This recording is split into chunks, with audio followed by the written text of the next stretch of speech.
Once we install Hugo, then it's time to create a website using Hugo command. So let's see how we can do this thing. At first, I'm going to open Finder, and here I'm planning to create a project or website inside this downloads folder. I'm going to do here, but you can do any other location also. But I prefer for my case that inside the download location, downloads folder, actually I will create a site. The site name will be like something I'll decide later. Now what I'm going to do, I'm going to open terminal. So once I find terminal from Spotlight search, I'm going to hit return key of my keyboard and terminal window will be opened.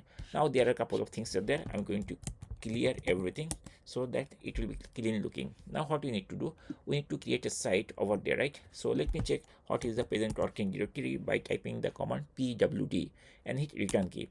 And here it is showing like this is the present working directory.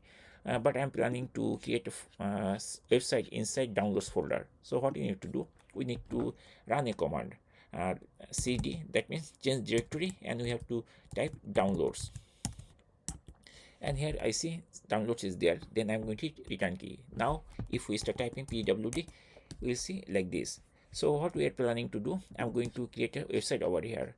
So let me do one thing, let me create a folder here, new folder. From here, file, new folder, and I'm going to name it FewSteps. Okay, so it's very simple now, FewSteps. I'm going to create a folder. I just created this thing, and now I'm going to access that folder also. From here, cd, then FewSteps, and we have to hit return key, and now it will be like that inside that folder basically. If we start typing again pwd, it will be pointing on that location. Now we need to create a site right inside this folder. So to do this thing, we can write the command Hugo, then space new.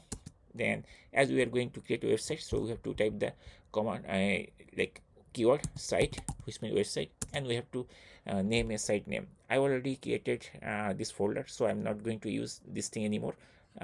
If we do, then it will create another folder. So instead of that, I'm going to type a dot, so that it will create inside this folder the website, and then we have to hit the return key, and very shortly it will give us this type of message configuration. Congratulations, your new Hugo site was created in this location, right? Just a few more. Change the current directory to this. We don't need because we are already in the current directory. Then create or install a theme.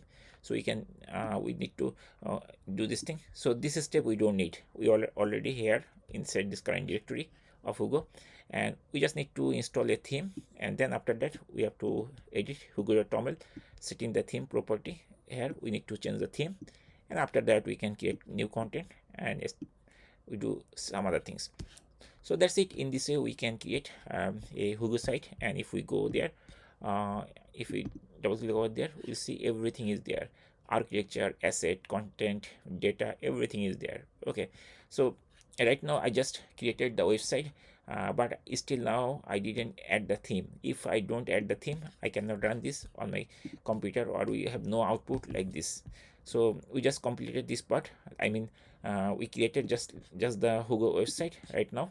Now in the next video, I'm going to show you how you can install a theme inside this Hugo, and then you can run the application or website very easily.